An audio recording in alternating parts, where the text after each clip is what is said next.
welcome to Local Flavor. We're here in Moreland at Aunt Bay's Community Kitchen, and I have my friend Andrea Keese with me. Andrea was one of the first friends I made when I moved up here to Northwest Kansas, and we've known each other about 18 years. Yes. And she's finally sharing her bread recipe. Tell us why it's so special. Okay, well, it's not my bread recipe, but it is my family's bread recipe. My grandma Oriana was the mother of 10 children. And every Tuesday and Saturday, my grandma made 6 loaves of bread and 2 trays of biscuits. And so this recipe is very kindred. It is a smell that ruminated through her home. And it's something that before, when she got older, my sister and I were in 4-H.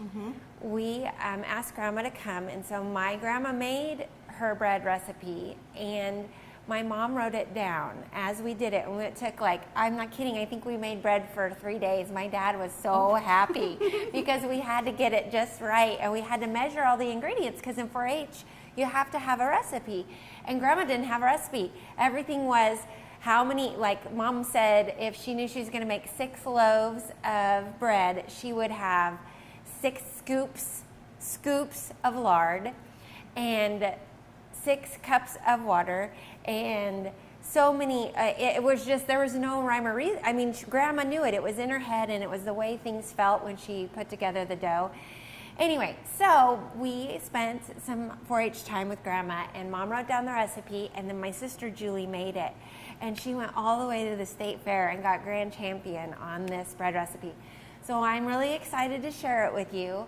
I'm sure my aunts and uncles will have the opportunity to see this video on YouTube. So I hope that I do it justice, right? Yeah. So we're going to give it a try. And shall we get started? Yeah, I just have one question. Is the same dough used for the biscuits rolls as it is for the Lopes? Yep. So okay.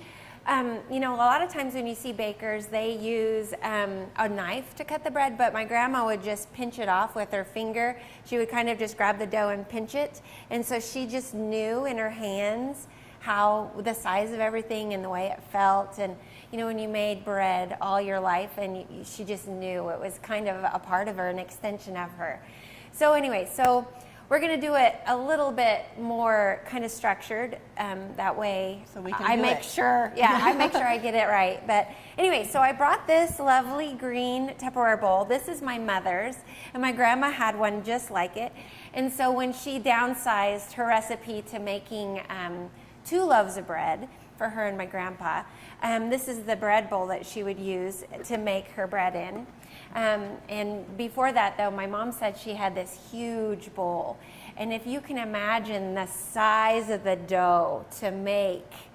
Yeah, who has a bowl bigger than these? I know. I don't even know what that bowl looked like. It was way before my time. So anyway, but we're going to use this metal one today. Since we're going to do something else Grandma didn't do, is proof this in the oven so that we can save some time. And so I'll kind of walk you through that process as well. So what we're going to do is something Grandma's recipe calls for is lard. You can use Crisco or butter or oleo, but I wanted to be very authentic. And yep, you can buy lard in your grocery store. It's usually by the bacon. So, and that's where I found it. So here, sure enough, Armour makes it, and it's good old lard, and it comes. Back in my grandma's day, it came in a tub, and she just scooped it out. But now it comes in these nice little square or rectangle logs. And so I want to tell you something about lard. Okay, please. When I was a kid, my mom once processed a pig at the house. Oh. Sometimes we just tried weird things. Sure. But anyway, she put all the lard into we reused everything back in those days. Sure. And she put them into little ice cream cups. And me and my brother went and raided the freezer for ice cream. That was disgusting. Oh my gosh, that's the best story. Deborah, you always have great stories. That would be horrific. You would take a big scoop and bite into it and alrighty. Well, yeah, you wouldn't want to have a scoop of lard in your mouth. That would be bad, bad, bad. So what we're going to do is we'll get started. So Grandma's recipe calls for 1/2 cup of lard. Now, I did make a test batch of this, and my mom said, put a more in. It'll make it a little more moist. So I think I've cut this into 4 pieces, and so we're gonna put a half a cup of lard in. So that size box is just like butter. A fourth of it is Yeah, half a so cup. half you have 2 cups, and then you just, yep, and voila, you got it. Okay, and then Grandma's recipe has a 1/4 cup of sugar. And then we're going to put a teaspoon of salt in.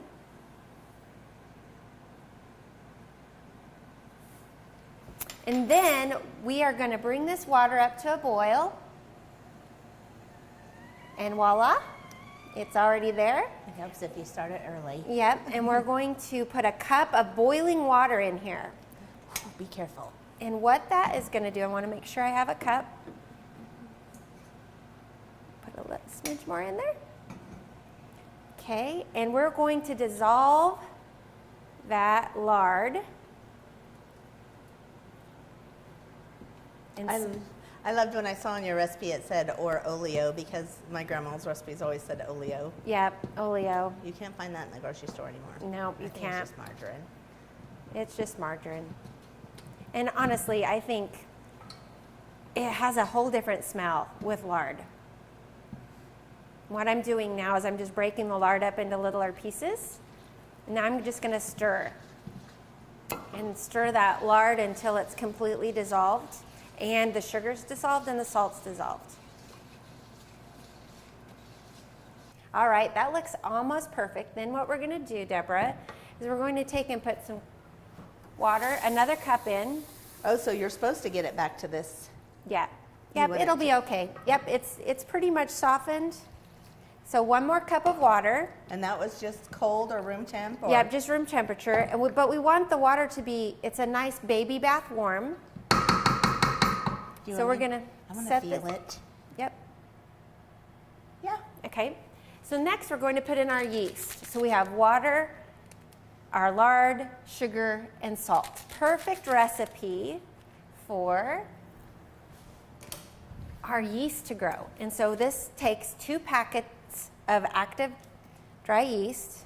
You do not want quick rise yeast. You want active dry. So we're just going to sprinkle this in here. And it has the sugar to eat. Mm-hmm. It has the sugar to eat. And we'll give it a little stir here after we get it in there. Yeast makes everything smell so Yep, good. we're just going to give it a little stir. And then we're going to set our timer for 10 minutes. And it's going to just sit here. Okay? So we will take a short break and let this grow little baby yeast for 10 minutes. Yep, and when we come back, then we'll start adding additional ingredients. Awesome. What a girl wants in her home kitchen. Ease of use, flexibility, fun, the latest kitchen design, Frigidaire professional real stainless steel for fewer finger smudges, a French door refrigerator, convection cooking, a quiet dishwasher. Have the staff at Genuine Appliance in Hayes demonstrate new Frigidaire professional appliances to find what you want. Genuine Appliance at 1224 East 27th in Hayes. Everything a girl wants. Welcome back. Our 10 minutes is almost up. She has set a stopwatch, so it will beep when we're done. And we have been watching the yeast bubble in the water. Yes, and if you can see, it's just really beautiful now. And it's all kind of puffy, so we're going to stir it around a little bit. And now we're going to start adding our flour. And we're going to add it 1 cup at a time. And why we're going to do that is because it's gradual. Now, like a lot of people make bread dough in their KitchenAid mixers, which you could totally do the same thing. Again, something that I've noticed is the lard is kind of congealed a little bit, so you could take and use 2 cups of boiling water to keep it. You just have to really test the water temperature, and you cannot add the yeast until it's like baby bath warm, Or it will because kill it it. will kill it, and then you've just murdered your bread, which would be terrible. So really, I think we're safe. So what we're going to do is start measuring out the bread or the flour, and we're just going to leave our spoon in there. Check your time watch. Yep, we're good. It's done. Okay. Something that we were talking about during break was that if you can modify this recipe, and my grandma did. she would use the same recipe for cinnamon rolls when she would make them. She would just add more sugar to the recipe to your liking. You said about double, right? About double, yep. And it just adds a little sweetness. If you like your bread a little bit more salty, add a little bit more salt. It won't hurt anything. And again, the more lard, if you add just a skosh more lard, it will make it a little bit more moist. So we're just gonna add this and make a slurry. I can't believe bread is so few ingredients, but Yep, and so complex to make. Yep. Oh, and tell us about your sister. She took it to the state fair and Right, the Kansas State Fair, Yeah. and I can't even remember how, I think she was in 8th grade maybe. And we went to the state fair, and so she won grand champion, and she got champion. I know, so crazy. And so she technically, I think, is the bread baker in our family. She even she lives out on a farm, and she likes to grind her own grain and make whole grain breads. And so this same recipe you can do that with, and you just use half of a whole grain and half of regular flour. If you use too much whole grain, it gets really dry and it's just not as good. You really need to have a little bit of regular flour in it as well. So this is cup number 2. We'll just add that in. Deborah helped me keep count because we can add up to 7 to 8 cups of flour. Oh, you don't know until No, it's kind of a feeling thing. So yeah, this is hard for me. I know. So really, you almost get to 7. And then the next process is you roll it out on a service to start kneading it with your hands. Oh, and that's when you add the last. And that's when you add the last bit. And so really you save that last cup for that last bit. And So the recipe says 8 cups. Mm-hmm. Good thinking. yeah. I would have just dumped it all in, plus doing it one at a time. Smart. And I wonder if it depends on the time of year. You think about summertime, it's all really humid.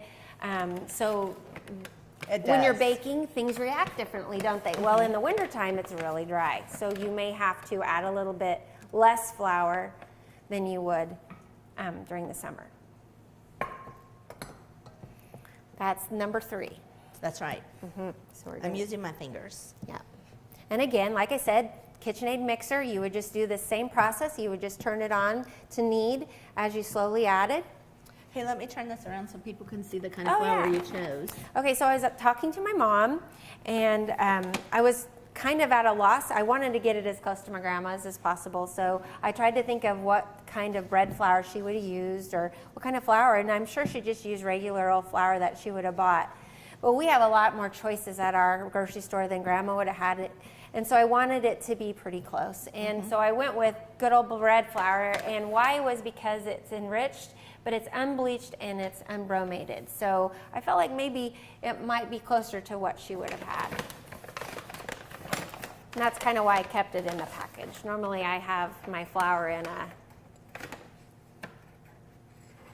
in a container, a KitchenAid or a 4. Tupperware container. Yeah, this is number 4. So now you can see it's, oops, and it is messy.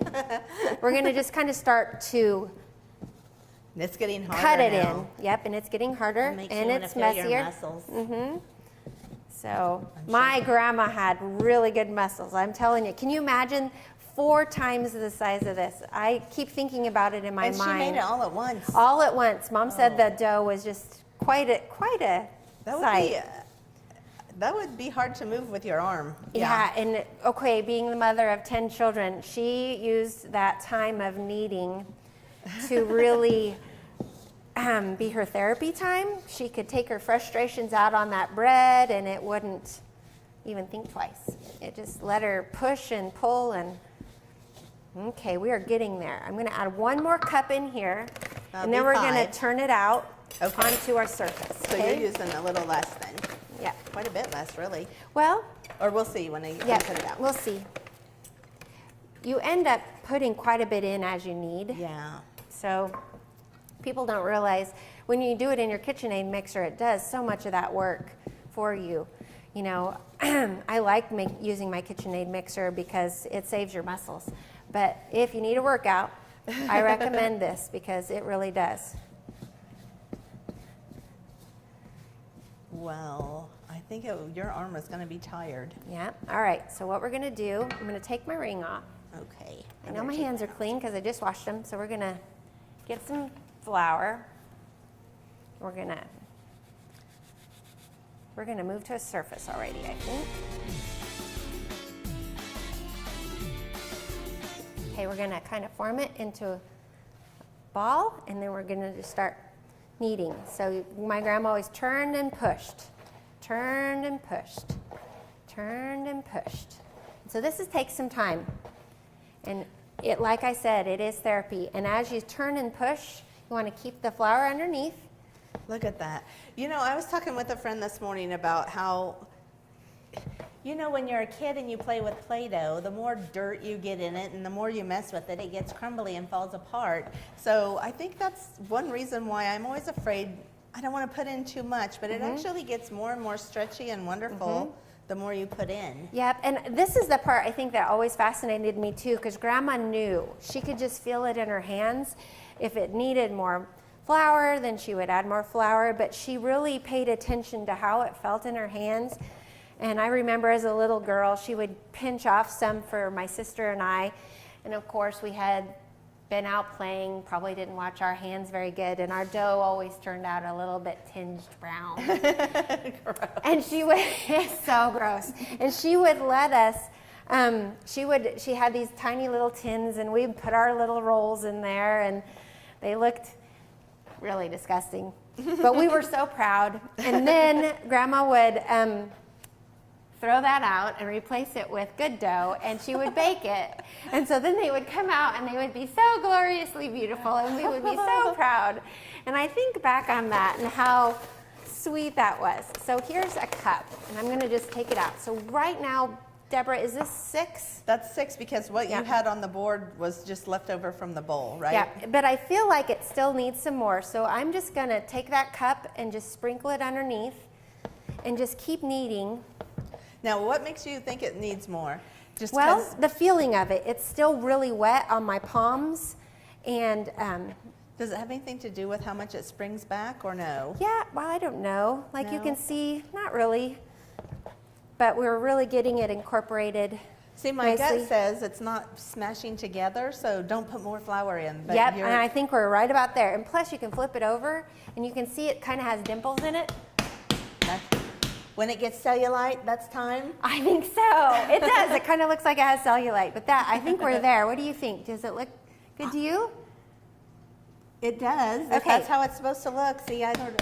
It's not. Now, do you have to make sure that bottom is stuck together, or Nah, no? we're not going to worry about it because we're going to stick it in this bowl. Ooh. So what I'm going to do is I'm going to take a little bit of this lard, and it's room temperature, and we're going to make sure that the pan is greased on the bottom. So we're just going to rub it around. Now, I have read from some bread books that you put a cloak of flour on it. Do you do that or not? I mean, I feel like it already has a little bit of a cloak of Okay. flour, and I want it not to, I just want to make sure there's plenty of, most people would just spray it, but I have all that lovely lard. We might as well use it, right? So we're going to add some lard to the bottom, pat it down, say a little prayer. Do you cover it? Because this part is the tricker. Oh, okay. Normally Grandma would cover it with a towel, possibly kind of a little bit damp towel, and she would set it in a warm place and let it rise. But we are going to proof it in the oven, and so we want it to double in size. And so what I've done is I prepared our oven. We have an oven that only the lowest setting was 150 degrees. And that's why I didn't use the plastic bowl, because I was worried it might melt in there. But we don't want the bread to bake at all. We just want it to get nice and a little warm. So I'm going to go over, I'm going to turn the oven, or leave it at 150 right now. We're going to slide the bread uncovered, just like it is. And then we're going to take a pan and put it underneath, and we're going to take this boiling water and we're going to pour it in the pan. We're going to turn the oven off and shut the door, and we're going to set the timer for 45 minutes. Okay. But we're going to spy on it about every 15 minutes. Through the door, or are you going to Well, open it? if we can see it through the door, we will. If we have to open it, we'll just peek inside and shut it. But we want to make sure it does not get a crust on it from being drying out, or we don't want it to bake underneath. We just want it to get nice and sweaty in there. Really, we want it to be sweaty and hot. Now, if your grandma did it, did she time it or did she watch it? She watched it because, Okay. again, it all depends on the weather. It depends on the time of year. There's so many factors into bread. I think that's what scares people, because they're just not sure. How long do we let it do? Is it doubled in size? There's just a lot of apprehensive, but goodness, it'll be fine. But we do want to babysit it. We don't want to just let it be. So I'm going to get that done, and when we come back, We got to roll it out again. we're going to get it out and get it ready for the... Now, if we were going to freeze this, do we freeze it now, or Yes. do we still proof it in the oven? No, if you wanted to freeze this, you could actually, I got to think about this. Give me a second. Do we let it rise now? I thought you said rise at once. Yes, we let it rise one time. So we would go through this process, let it rise one time, and then we would take it out, form it into what we want it to be, for instance, like bread loaves or rolls, and then we would put it in the freezer and let it freeze. So then at a later date, we could pull it out, we would let it come to room temperature, you could proof it in the oven for 30 minutes and let it rise, and then bake it at 350 degrees for, like, rolls would be about 15 to 18 minutes. And for our bread today, we're making 4 mini loaves. This recipe makes 2 large loaves, 4 mini loaves, or 2 dozen just regular rolls. Or my grandma called them biscuits, but yeah. Or you said 4 giant pizza crusts. Yeah, I think you could get 4 giant pizza, or maybe 6 giant pizza crusts out of this, depending on how thin you wanted them. So, and if you did pizza crust, I would say I would probably add a tinge more sugar to it. I would add more sugar because I like my pizza crust just a hint more, and maybe salty too. I would add a little more salt and sugar. Okay, well, let's get this in the oven, Yes. and when we come back, we'll probably be pushing on it a little bit more. Storage Solutions is invested in complete customer satisfaction. You can choose a drive-up unit or a climate-controlled unit. Plus, you can choose from storage units of all sizes to fit your inventory. And that's not all. They'll sign for your packages and deliver and unload them into your unit. Storage Solutions has been named in the top 100 U-Haul dealers 6 times. Rent a pickup, cargo van, or a moving truck to keep your goods on the go. Remember, making moving and storing easy is Storage Solutions in Hayes and Victoria. Welcome back to Local Flavor, and wait till you see what our bread bowl looks like now. Here's a close-up look. This is the dough. It's doubled in size, and we're going to put it out or roll it out onto our surface, and we're going to kind of punch it down. We are going to, if you can see, it's just this beautiful texture. It's got great stretch to it, and it just looks fantastic. So what we're going to do is cut it into quarters, and we're going to, because we have a pan with 4, and we want them to be equal parts.